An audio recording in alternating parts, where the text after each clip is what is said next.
Welcome to the Evelyn Y. Davis studios at the National Press Foundation. I'm Tom Rosenstiel. Our topic today, what can be learned from the series of missteps that led Rolling Stone magazine to attract a major story on alleged rape at the University of Virginia campus, and then ask Columbia Journalism School to conduct an independent inquiry into what went wrong. The Columbia report dissected the reporting and editing process and identified where mistakes could have been avoided. We'll talk with one of the report's authors and two respected Washington journalists to see what this means for other newsrooms and journalists right after this.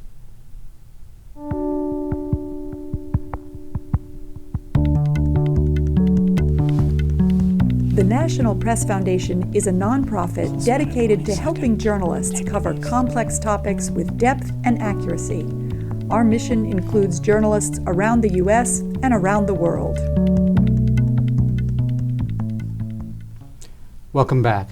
I'm Tom Rosenstiel, the Executive Director of the American Press Institute. Joining me today is Derek Kravitz, a research scholar at the Columbia University Graduate School of Journalism and a former National Press Foundation Fellow. Welcome, Derek. Thanks. Melinda Henenberger, senior writer at Bloomberg Politics and former editor of the She's the People blog. Hi, Melinda. Hi.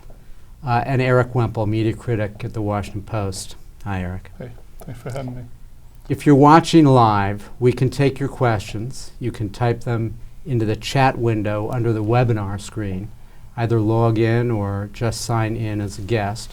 One note, if you're watching in a classroom or as part of another group, please designate one person to send questions from the group.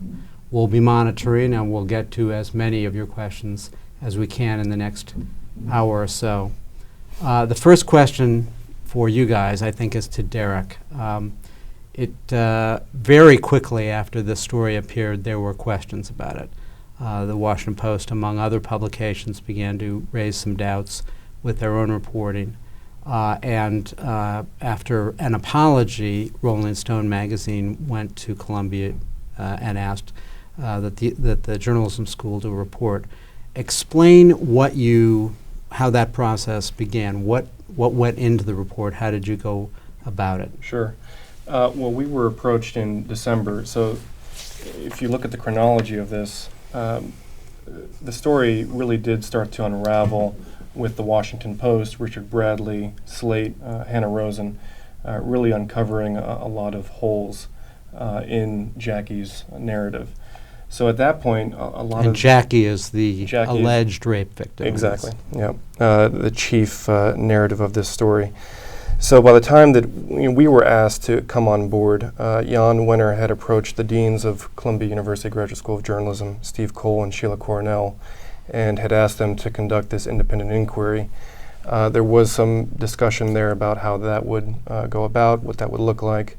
It would be independent in nature. We would be able to look at whatever areas that were germane to public interest that we could look at the University of Virginia, at Rolling Stone. We would be able to re-interview people if we needed to. They did have two things that they brought up early on that were sort of caveats to that.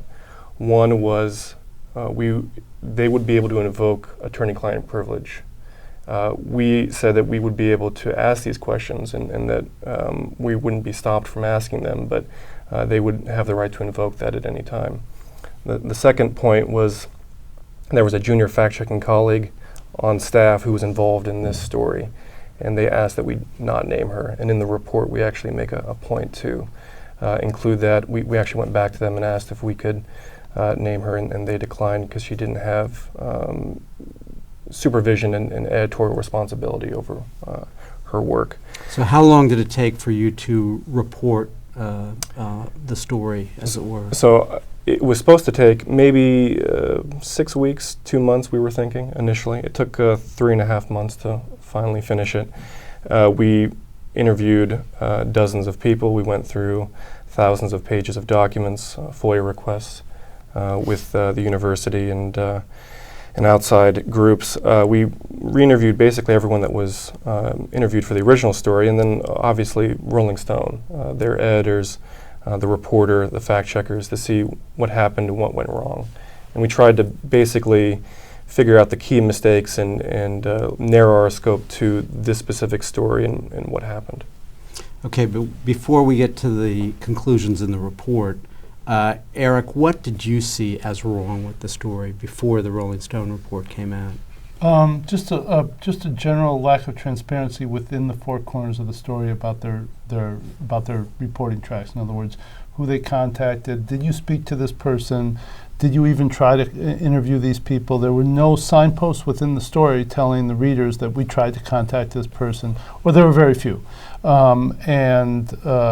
In some cases, there were what I found to be implausible explanations. Like in the case of Randall, it said this guy, this was a friend of Jackie's who apparently came to her aid on the night of the alleged trauma, and he declined to talk to Rolling Stone, according to the story, out of allegiance or loyalty to his own frat. Well, that doesn't make a lot of sense.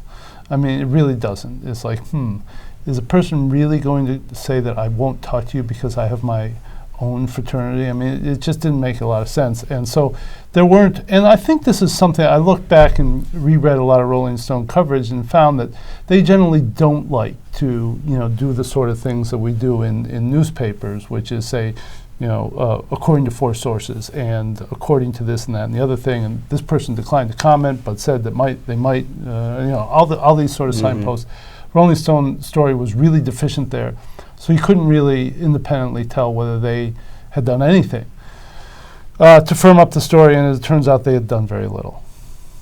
Well, Lena, when you read it, and you've done a lot of reporting in the area of sexual assault, so what were the red flags for you?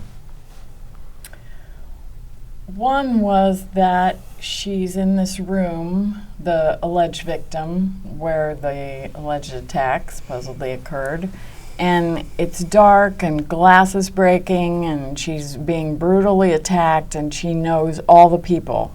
So it's dark, but she is under attack and she can recognize everybody. That I thought was a red flag, as was the truly unbelievable cruelty of her friends as portrayed in the piece. What kind of college kids say, too bad, I know you've been brutally attacked, but I have to think about what parties I might be invited to in the future. I mean, maybe there is such a person, but that there would be four of them and they're her dearest friends. I mean, there were many sirens going off throughout the piece. And yet, when the truth came out about how little had been done, it was still shocking beyond what I would have believed possible. Interesting. So, Derek, explain to us what it was that you found that was deficient. Well, they brought both Melinda and Eric brought up good points dealing with the three friends, and really, when you use pseudonyms to describe what they're saying and who they are and how they reacted to this situation, this allegedly terrible situation, you really got to check those quotes out. And that was one of the key, if not the most consequential point that the reporter didn't do. She didn't check those quotes and those actions with those three friends.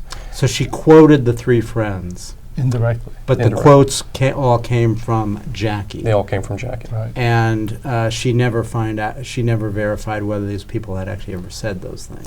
And beyond that, she didn't actually get their full names and just didn't even reach out to them. I mean, it's a basic reporting 101 that you try to reach out to people once you get some derogatory information and ask them for comment. And as a reader, it wasn't clear that these were secondhand quotes. That's right. I mean, if in the unbelievable instance that you're going to use a secondhand quote, to not say that you're doing that. So in a sense, they didn't check it out and they misled you. Yeah, I think there was. I think so. Yes, I think there was a lot of misleading text in the story. Aside from just bad reporting, I think there was lying going on. So, but the other thing, I was just going to talk, yesterday Nicole Aramo, who's the Associate Dean of Students there, who is the head of the Sexual Misconduct Board, she wrote an open letter to Rolling Stone. At UVA. At UVA, right. She's at UVA. She wrote an open letter to Rolling Stone, which looks like a preamble to a defamation suit of some sort. And she is talking about the same thing, how she's quoted in the story as saying, I don't want this to become the rape school, the rape university. And this was in a meeting with Jackie. And so it's clear that they used the same approach with Nicole Aramo and never figured out whether she actually said that. The degree to which this story relied on one source is, with each, it's fascinating. You can read this, I've read the story probably 15, 20 times. And each time you find another thing that they relied only on Jackie for. I have a question, if that's okay. Sure. Did the editors realize that these were secondhand quotes and that wasn't flagged? I mean, it was flagged in the editing process. I mean, we looked at galley versions, print versions of the final story. So, like any magazine story, there's multiple versions and drafts, and they go through multiple weeks of editing. But this actually went to the fact-checking process, and the fact-checking colleague, who we didn't name, did flag all of this and said, all point of view from Jackie, all on her. Can we find out who these three friends are? Can we find out Drew? Have we checked?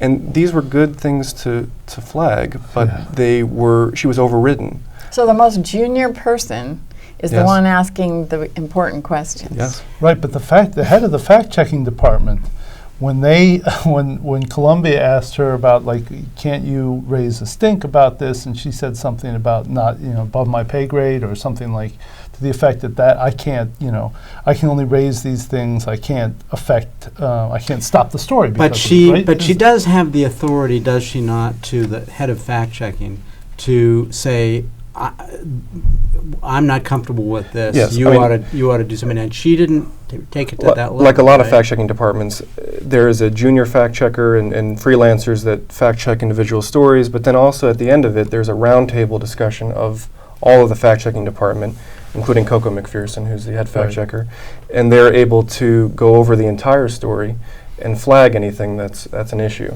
And so she was able to check this out. And if there were any concerns that the junior fact-checking colleague had, they were supposed to be raised with Coco, and then Coco could have raised them to Sean Woods. So the fact-checking department was aware of them, but decided they weren't determinative. They didn't rise to the level. No. And we also don't know what was flagged by the legal department, right? The attorneys in this.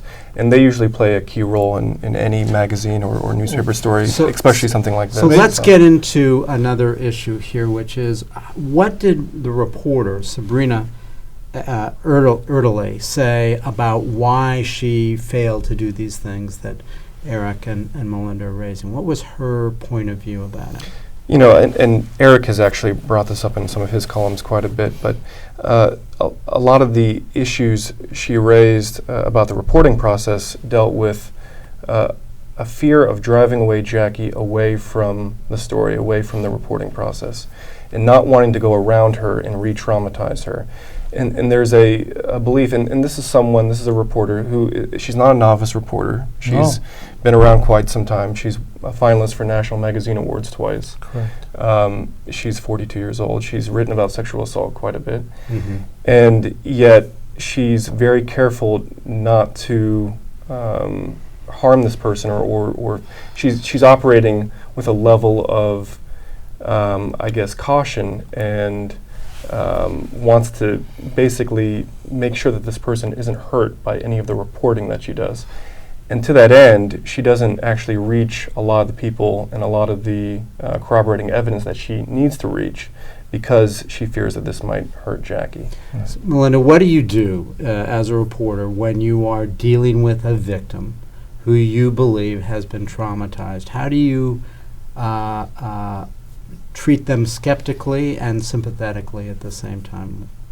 I would say that the most sympathetic thing you can possibly do for a potential victim is the same thing you should do for every other person you ever work with, which is try to do everything humanly possible to make sure that they're telling the truth, that the story is true.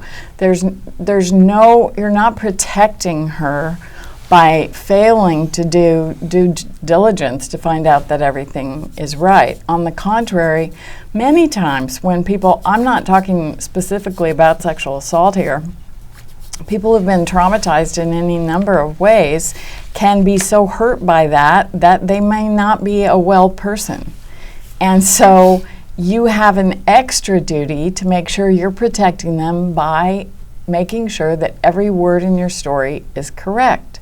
It's not a kindness to Jackie to leave her in this vulnerable, position that she's in today, which is far worse than had she done her homework correctly. Well, and in your report, Derek, you described Jackie, the victim, alleged victim, as being sort of erratic, sort of disappearing on Rolling Stone and then reappearing, not answering emails. What does that imply, Melinda, and all of you? I mean, you've all dealt with sources. Well, and just quickly, Sabrina would tell you that this is not unusual in sexual assault cases to have a subject who is fearful of the process, of the reporting process. It's long, it's torturous, it's very difficult to have to relive everything over and over again, go through, in this case, 8 rounds of interviews over multiple hours, 4 hours of fact-checking on this one. And this happens quite a bit, and sometimes you lose subjects entirely. What's the reporter would say also was that the university was stonewalling her and putting up obstacles and barriers to corroborate that information. But really, when you look at it, the reporter was trying to corroborate or get more evidence for what she was seeing from Jackie's friends. And those friends were hearing it straight from Jackie. They weren't hearing it from any echo chamber. Exactly.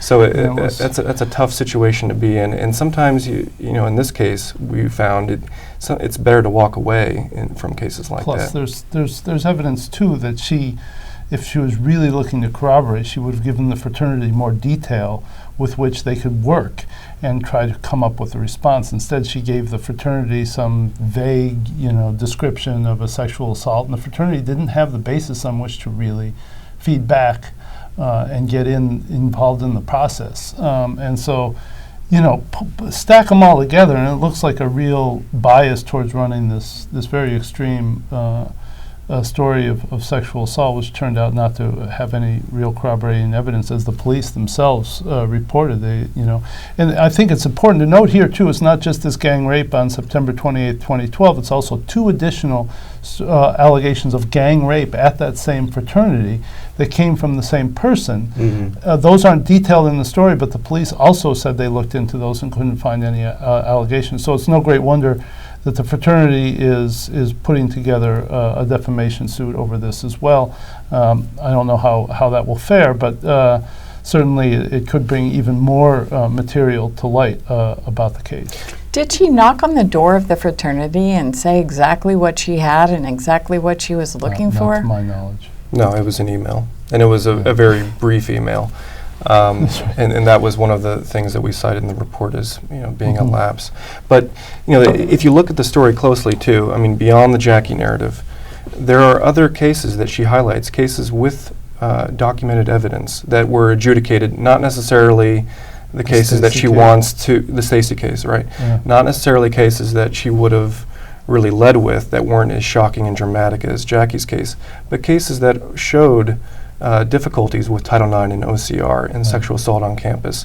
And these aren't new issues. These are actual substantive real issues that she was focusing on. So it's... Let me get to another dimension here, which is that Rolling Stone's a magazine, and it's not a newspaper that is covering news and breaking events. They were looking for a case so that they could highlight the problems of reporting sexual molestations on campus.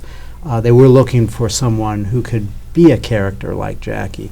Does that fundamentally create problems, or is there a way to navigate that kind of purposeful journalism and interpretive magazine style and still do all the skepticism of verification that you need? You have to find examples somewhere. I think so too. There's nothing wrong with Right. trying to find a case to illustrate a trend. Right, right. You just better be sure that the details of that case check out, both journalistically and if she in addition cared about the issue, the best thing she could have done is again to do it the right way. There are fabulous examples of great journalism in this space. The Center for Public Integrity did an exhaustive, I think it was 104 pages, report on sexual assault on college campuses. And they used waivers. They had the subjects sign waivers, and they handed them over to the university, and that allowed them to get all the underlying details of all of these cases directly from the universities and from law enforcement. New York Times was just the Pulitzer finalist for some of their coverage Right. at Florida State. Absolutely. So, And the thing I'd like to point out here is the American Constitution Society had a panel discussion on this, on about Title IX and the Clery Act and the whole jumble of issues involved here. And Alexandra Brodsky, who's a Yale law student, had fielded a call from Early. She's at Yale, and Early called her, and Brodsky put her in touch with some people on the Yale campus. And Brodsky said in this panel discussion that Yale's examples just weren't good enough for her. Now, whatever you think, if there's gang rapes happening, I happen to think that it's perfectly fine and important and good to report on those gang rapes. I think Brodsky's point was that you also have to report on the normal sort of like the less extreme and more pedestrian and also extremely traumatic and troublesome instances of rape where things aren't quite as, I don't know, I search for the word, but dramatic or, explosive. But just the one... It contextualizes the You understand what I'm more saying? That's an unfortunate bias in favor of the super dramatic, because a real story can be even more powerful. A complicated story that is not off the charts can, in my view, and I think truly, be more powerful than the one that's like so unbelievable that it actually turns out not to be true. If you're joining us now, we're live from the Evelyn Y. Davis studios at the National Press Foundation talking about the Rolling Stone rape story and what other newsrooms and journalists can learn from that. I'm Tom Rosenstiel, the American Press Institute, and we're here with Columbia University scholar Derek Kravitz, Melinda Henenberger of Bloomberg, and Eric Wemple of the Washington Post. We're trying to get the technology to take your questions, but we're having some issues with that.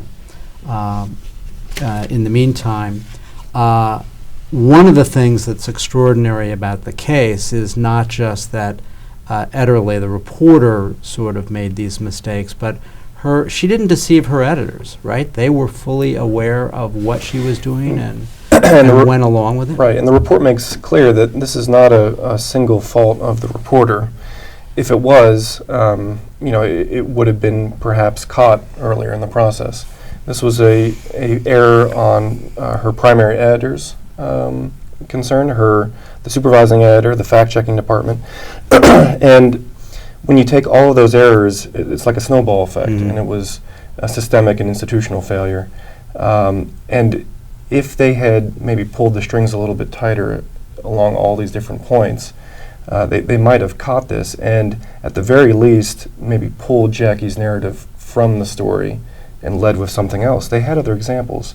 It wasn't a case where they had to lead with Jackie. They could have used something else. It might not have gotten the attention that it did, but it was still a story. Did they ever consider the fact that she was in and out of cooperating as a red flag about her? I think if you talk to, and Kristen Lombardi, Center for Public Integrity, has done a lot of work on this. Other great reporters in sexual assault cases. Subjects fall off and they disappear, and they don't answer calls or they don't answer texts. And these are college students. These are 19, 20-year-old college students who have lives of their own and don't want to necessarily go through this long, intensive, months-long process. So, yeah, I think it did concern them, but it didn't necessarily pull their interest away. I actually asked Carl and Sheila after the report came out. I still wanted. It was still a little bit unclear to me, is because Jackie told the Washington Post that she had asked to be removed from the story, or that she had stopped cooperating or something, didn't want to be in the story. And it appears from the study and from a follow-up that I made that Rolling Stone never got unequivocal, at least from its perspective, didn't get an unequivocal request from Jackie to be pulled from the story. Is that not correct? So when we looked at the information, and it was substantial, and the reporter, this is actually, as far as a teachable moment, this is a good takeaway. The reporter prepared a 405-page transcript of all of her interviews and emails and correspondence, which is exhaustive. She had audio recordings. We listened to audio recordings between her and Jackie. And so we could actually match up the transcripts with the audio recordings. We re-interviewed everyone and asked them, to provide information if they could about their dealings with the reporter. And there was nothing that indicated that Jackie had pulled away in that way. In fact, she was a willing participant for 4 hours of fact-checking at Rolling Stone, and was correcting the fact-checker at various points to make sure that the story was told in the way that she thought it should be told. There would seem to be a conflict, though, between the two stories of, I'm trying to protect this traumatized person, and I want to make sure this traumatized person does what I want her to do, which is be in the story, whether she wants to or not. Mm-hmm. Yeah, I think that's a really good point.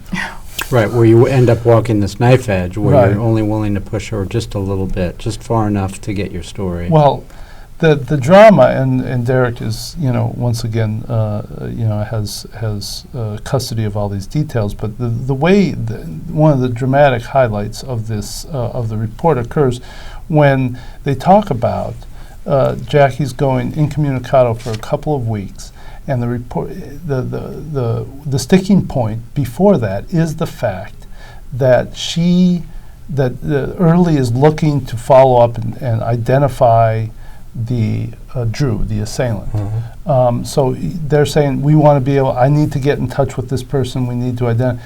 And then Jackie goes incommunicada for a couple of weeks, and then finally Early comes back to her and says, okay, we'll pseudonymize this person, and then so Jackie's now all of a sudden back on board.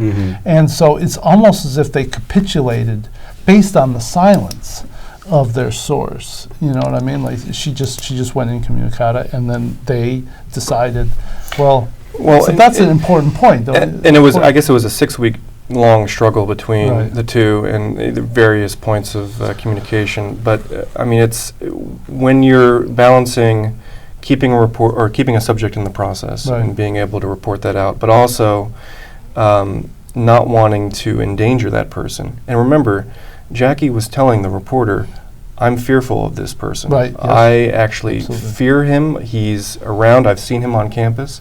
I don't want to have anything to do with him ever again. Please do not contact him.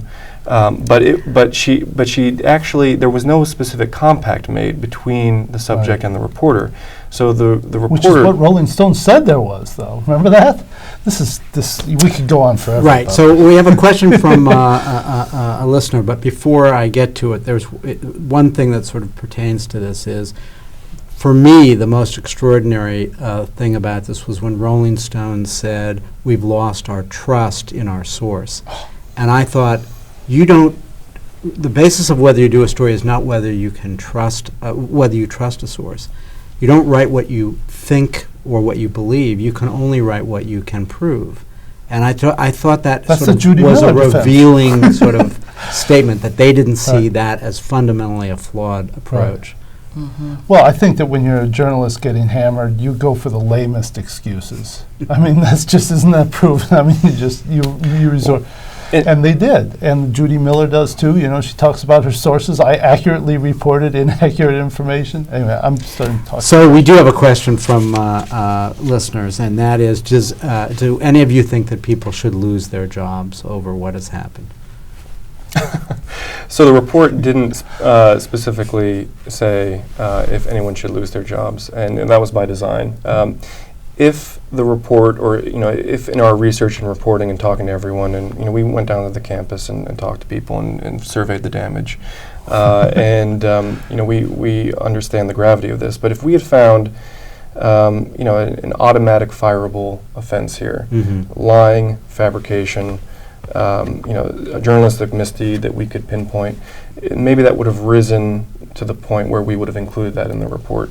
But we didn't see that. We saw collective failure. And we're not privy to a lot of the underlying and the institutional background and knowledge that Rolling Stone has about their reporters and their editors. So we made policy prescriptions, but beyond that, they need to go ahead and figure out what's best for them moving forward. Well, I guess what is relevant for me about that is, was this an exceptional circumstance, or is this sort of standard operating procedure for the way that things occur at Rolling Stone? Were you able to get a sense of that? The report was narrow in focus, and again, by design. So we didn't look at the other stories, other issues with other stories. We didn't look at their policies regarding, we did see that they do use pseudonyms on various occasions, but we didn't see hard and set policies regarding those. So that question is left to them, really. Yeah.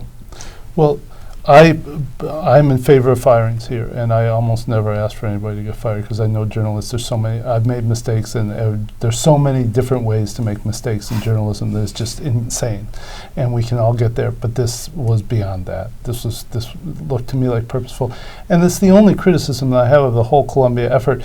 I thought that you guys should have just said, look, what they do with their personnel is not our consideration under any circumstances, so that's not for us to comment. But Steve and Sheila were sitting there saying, well, if we had seen more egregious circumstances, maybe we would have called for firings. Well, the egregious circumstances are right there. Let's just put it on the table. You need nothing more than to call for people's heads. I mean, the collective failure, that would seem to rise right up to the managing editor, Will Dana, and the degree of deceit and lying in the sourcing, in the actual story, is what I feel a firing offense on its own. To me, they were saying it's not a sin unless you know it's a sin. So because it wasn't on purpose, we're going to say that it's up to them to decide their own penance. But I agree with you. If this isn't a firing offense, I truly do not know what would be. And not only that, but it would seem to me to be important for their own credibility and for the credibility of our business. God knows we have enough trouble in that regard right now. I mean, that people think that, well, you go in and you hear as much of the story as you want to hear so that your premise isn't contradicted, and you don't do anything to check it out. That's the thing. There were so many flaws, so many red flags all along the way. The fact that it didn't ring alarm bells in that building or in that institution suggests something more structural than just, how could they not know that these were sins? I'm guessing that, and this is complete conjecture, that they felt like this was something outside their normal wheelhouse, right? That maybe they don't do this sort of piece on a regular basis, and so they were going to give extra, what they probably really did see as sensitivity to this. Do you have a sense of that? I actually think both editors would tell you that not sexual assault cases and stories, but difficult investigative reportage that requires sourcing, but pseudonyms and on background or off the record sourcing. They very much traffic in that and have a track record of that. With Taibbi. But two things. One, it's easy to call for someone's head, and pointing out specific failures and mistakes, but there are specific instances along the route where reporters or editors did flag things. In one case, the reporter actually, in an early draft, the reporter of this story put a parenthetical in the story and said, Rolling Stone Right. couldn't get the name of Drew, and Jackie refused to divulge That his got true stripped identity. out. And that was taken out somewhere along the editing process. Now, had that parenthetical stayed in the story, what would that have meant? I mean, maybe that Washington Post story that came out on December 5th, I believe Paul Farhi's Right. story, that big banner headline saying that she didn't interview the alleged assailants. Maybe that story might not have picked up. I mean, maybe that would have, that parenthetical would have stopped that a little bit. Yeah. But there were so many mistakes over so many different stops along the road that it's hard to single, specific people out there. The other thing too that I read, which was interesting, Columbia Journalism Review, so it's a little bit of a pitch for our publication, but a contributor queried people on Facebook and asked them, this is a really bad case, but have you ever felt like this? Have you ever felt like you've made a mistake in a story and you're up late at night, 3 a.m., and you're worrying about a potential correction and some T that you didn't cross or I that you didn't dot and some person you didn't try to contact. And there are those mistakes, and those things do Sure. happen, and that it's worthy of discussion at least too. So that's actually the question we have from a panel, from a listener. Have you, in editing, ever worked with copy where you think, not sort of that moment in the middle of the night, oh my goodness, I think I forgot to check that, but where you began to have doubts about a piece of copy or the work of a colleague that you were collaborating on or editing? That's a good one. I edited the city paper for quite many years, and there were a lot of times when we relied a lot on freelancers, so I was constantly living this life. And once in a while I would call Jack Schaefer, who got punked with that money fishing thing. And there was this one story, it was about some guy who loved to rip off people that he worked for. And I told Jack, and he goes, "Oh, he's punking you," and so I killed it, and the guy later turned out to be a very reliable reporter. It's just, we killed a lot of things. But when you have colleagues, like people who are hired staff writers and stuff, I haven't had too many instances with them where that could possibly compare to this. Mm-hmm. This. Whew. I've done very little line editing, so no, I haven't. There was one case at the Los Angeles Times a long time ago, quite different than this in the following way. They did a story about whether somebody who was a public utilities commissioner on the state Public Utilities Commission had gotten favorable treatment or had given favorable treatment to a landowner. And the whole story was the Public Utilities Commissioner is this guy, and this is his name, and he was born on this date. And the problem was it was a different guy who owned this land and got the preferable treatment than was the guy who was on the Public Utilities Commission. Same name, same birthday. And they spent months on this thing, but they never Same went to the birthday? guy and said, What are the chances of and that? challenged him with all of the allegations that the story was going to make. If they had, he would have said, I don't own that land. What are you talking about? You got the wrong guy. So, there was no malice, but there was this same failure to lay out all the allegations to the accused, and let them answer them all fully. Mhm. So, Speaking of the LA Times, there was a case there in Oxy. reporting on this same issue that there were some Occidental. problems, right? That's Jason, I forget his name, but he was a very accomplished reporter and lost his job after he eventually had a relationship with one of his sources for the And story. failed to not only say that he'd had a relationship, but that some of the information was second-hand from the woman he was having the relationship with, as I understand it. And that, too, I'm not sure was flagged in the story. But I think most of the reporting held up, didn't it? I don't know enough about it. So what were the conclusions in the end, the structural conclusions that you came to in the report that you said, here's what's wrong and here's what they need to change, regardless of what you talk So about the personnel. policy prescriptions and the recommendations really were very basic, checking derogatory information like we've been talking about. Attributions, which is sort of a sticky wicket because it deals with magazine and newspaper culture, right? And you've talked about that.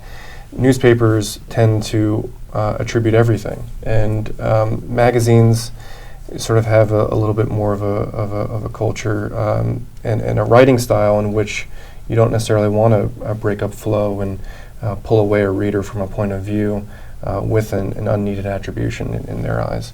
It's just that it's a different style, but in certain cases, parenthetical in this case would have gone a long way to pinpointing or flagging to the reader, hey, this is all one point of view. This is Jackie's point of view. This has not been checked out with any other sources there. So attribution, checking derogatory information, also the use of pseudonyms.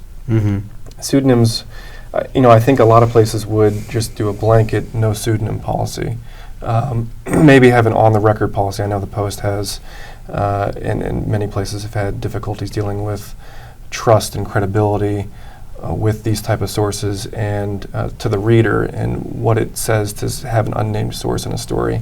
Using pseudonyms and attributing actions and direct quotations to that person is very tricky and difficult, and you should only use it in the most rare of circumstances, and certainly not to the level that they used here. Did they indicate that these were pseudonyms, or was the reader deceived about that as well? No, they indicate they were pseudonyms. Cindy Randall. They used, but the Jackie's was not a pseudonym, which is. Well, it was a pseudonym, but it was a a shortened nickname. version It was of a her nickname, real name. Yeah. So one of the allegations, or one of the sort of impressions that's come from all of this, is that it's actually set back the cause of trying to clean up the culture of investigating sexual assaults on campus. Do you agree with that, or is that just sort of a glib thing that people say when a story messes up? What do you think I think it probably is the has been fallout set of back. this? I mean, in the end, I really felt like we were at a tipping point, and I still think that's going to happen if it's not happening right now. But of course it's a setback to have this very high-profile case, give this sort of ammunition to the people who want to say this isn't a problem and it doesn't happen in the way that is being described.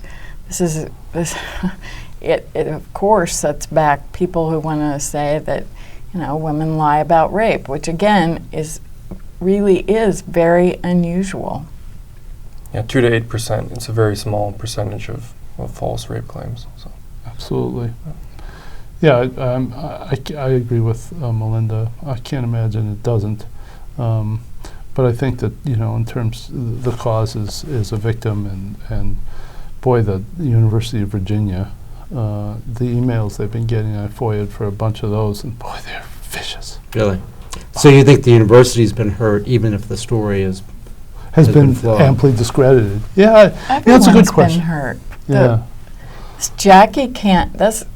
She's been hurt. The writer, the editors, the magazine, the university, the issue. Everyone's been hurt by it. Yeah, before our business, such as it is. Before Early came along, Jackie was an anonymous person. Perhaps had some troubles or some issues, but she was living a quiet life, and that's done. And a lot of people on Twitter are trying to blame her, and they say let's bring some accountability to her, and I could not disagree more with that. I don't think that any accountability needs to go toward the person that they. I mean, it was clear from all this that she just, when she talked to Emily Renda, who was a University of Virginia employee and a former student and a victim of sexual assault, Emily put her, or mentioned just sort of offhand, right? You know this better than I do, but you mentioned offhand the case of this woman who talked about a gang rape, apparently at the testified in Congress, right? And Take Back the Night thing, right. But Emily Renda, from my recollection, did not make that like the number one thing. She sort of mentioned that She mentioned several cases, several people that the reporter could talk to. Okay. And this Jackie, wasn't the first by any means, and right? Jackie being one of several, yeah. But I think rape activists on campus, Alex Pinkleton, Emily Renda, will tell you this has set back reporting and some of their outreach efforts. And they will also say that it's much more difficult now dealing with these university processes that have been so widely attacked, but without proper context. And to her credit, the reporter did see some of the issues here that were not just unique to UVA, but to college campuses across this country. There's OCR investigations at, I think, 54 different universities. They keep these policies change every year in how that you're supposed to deal with students that come forward and how they report claims and whether or not you should report it to law enforcement. And it's very difficult. But the one odd sort of, not silver lining, but one sort of result of this was that there was a huge influx of rape allegations and reports that came through University of Virginia in the wake of this story. Really? I think 90 over the course of maybe 3 months, from November 19th when the story ran until February. And some of them dated back decades. Wow. So That's interesting. Let's talk about Rolling Stone. Have they handled this well by going to Columbia and asking that there be an independent inquiry? Or have they botched this by having the inquiry sort of taking the flagellation and apparently not making any significant interior changes in their processes? What's the fallout for a once exalted and then in counterculture and then establishment publication? I credit them for going to Columbia. As I said, the only criticism I had of Columbia was the strange thing about the firings. I thought the report was really solid and went right into the issues. It's amazing how much more there could have been, like talking about how she actually decided on Virginia as opposed to other schools and stuff. But, you have to limit yourself at some point. I think Rolling Stone it should be credited for that. Very few publications enlist outside people to look at their internal processes. So I think they deserve a lot of credit for that. And, like when CBS News botched that huge Benghazi report, they had some guy in-house who wrote a few paragraphs. You remember that. Mm-hmm. So absolutely. How they've reacted to it, they deserve less credit, no credit, or negative credit for it. But I think that they'll soldier on somehow or other. Maybe when UVA owns them. Why are we laughing? We'll see how they run it. But, I think the liability has got, not a lawyer, but has got to be huge. Well, the thing is that, I don't know that the university itself is going to bring legal action for them. Legal action has a double-edged sword because Rolling Stone. They don't want discovery. Right? Yeah, Rolling Stone can ask for all their documents and whatever flaws in the procedures they do have, which were not highlighted in the Rolling Stone story, could come out. And so it's always risky getting involved in litigation. It's That's messy. true. I think Nicole Aramo has a really good case, and that could keep this story going. And I don't want to sound like I'm really into that because it's good for my business, but it'll be interesting one way or the other. So what lessons are there if you're a newsroom, you're not Rolling Stone, you weren't involved in this, but what are the takeaways that you say, okay, everybody else's mistake is my chance to learn something and do better? What are the main things that you think come away with this, anybody?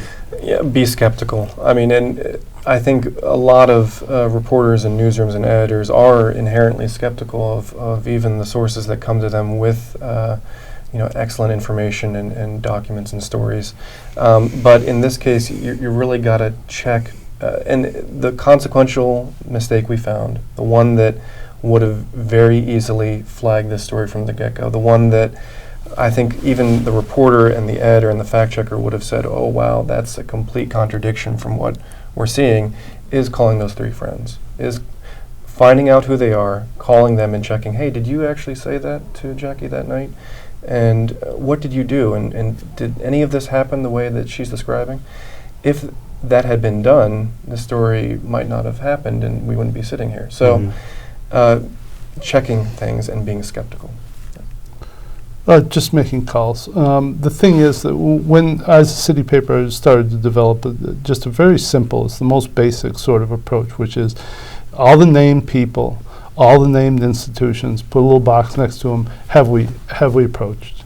And if we haven't, it's got to be that they're so peripheral, they're not really involved in the story. It's just some reference point or someone, a college that someone had gone to or someone who was a friend. But you've got to be able to check off those boxes, and that's the most basic element. And if you can't check off those boxes, you haven't done your job, especially in an investigative story. And I would add that just doing it in a way that's just checking the box is not the right answer either, because it seemed to me when I heard some of those interviews, particularly with the UVA president, it seemed to be more of a box-checking conversation than it was, here's exactly what I have, and I want to know your reaction to A through Z. In the case of those friends, though, merely talking to them. Right. Yeah. Right. Well, and for me, the fact that it's a magazine that's writing interpretive pieces with a point of view is irrelevant. I think the reporting process has to be the same. Right. Before you can decide what's the seamless, beautiful narrative that makes this compelling, you have to know what's true. There was I remember long ago when we were doing conferences across the country with a group called the Committee of Concerned Journalists, the editor of an alternative paper in Denver said, I don't believe in objectivity, but at my paper you can't have a point of view until you've checked out all the other point of views. And I thought, well, that's a pretty good definition of objectivity. Thoroughness and narrative are not in any way in conflict. We have another question that's interesting, which is that fraternities and sororities apparently have been stung by the story. What should journalists be doing about that? There's a sensitivity now, heightened by this, whether the story was right or wrong. Is this a story that deserves to be pursued? What should journalists be taking from that aspect of the story, quite aside from, or maybe it's indirectly linked to sexual I think there is a lot of coverage of Greek life now, and has been for several years, especially with this University of Oklahoma story with the video of kids singing this racist, terrible song, and the kids getting kicked out of school. I was very impressed by the way Dave Boren, the president of the university, handled that situation. But I think that coverage is happening. So